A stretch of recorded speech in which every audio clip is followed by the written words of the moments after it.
ఏంటి పద్మావతి, కాలనీలో అందరూ కృష్ణాష్టమి హడావుడిలో ఉంటే నువ్వేంటి తీరిగ్గా పెట్టి ఓపెన్ చేసావు? నువ్వు వాసు గురించి చెప్తే నమ్మలేదుగా. కొంపదీసి ఇప్పుడు నమ్మించే ప్రోగ్రాం పెడతావా ఏంటి?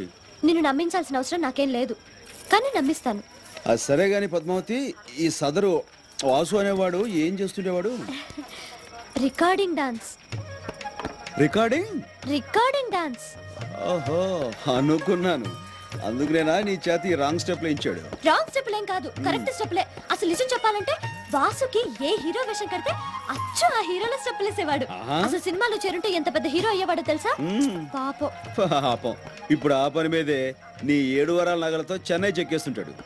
ఏం కాదు, నువ్వెప్పుడు వాసు గురించి ఇలాగే చెప్తావు. వాసు ఎంత ఘాటుగా ప్రేమించాడో ఈ ఉత్తరాలు చదువు.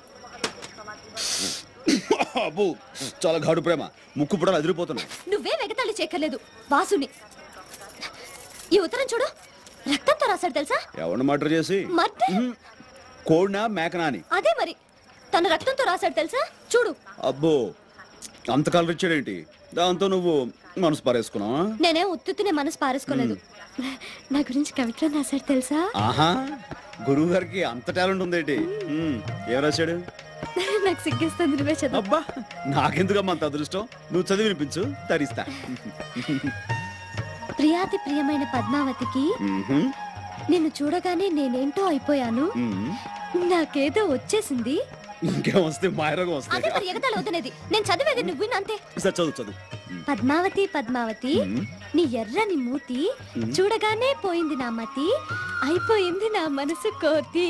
దాంతో నీ పని అయిపోయింది, అదో గతి. రామకృష్ణ గారు, లేకపోతే ఏంటి? కోతి గీత రాశాడంటే అది కవిత్వం కాదు, కపిత్వం. చేతరాతులు వాడు. వాసు గురించి నీతో చెప్పడం నాది బుద్ధి తక్కువ. అరే, ఏదో జోక్ మాట్లాడదు ప్లీజ్. కదా, ఆ మాత్రం కోపం వస్తే ఏదో జోక్.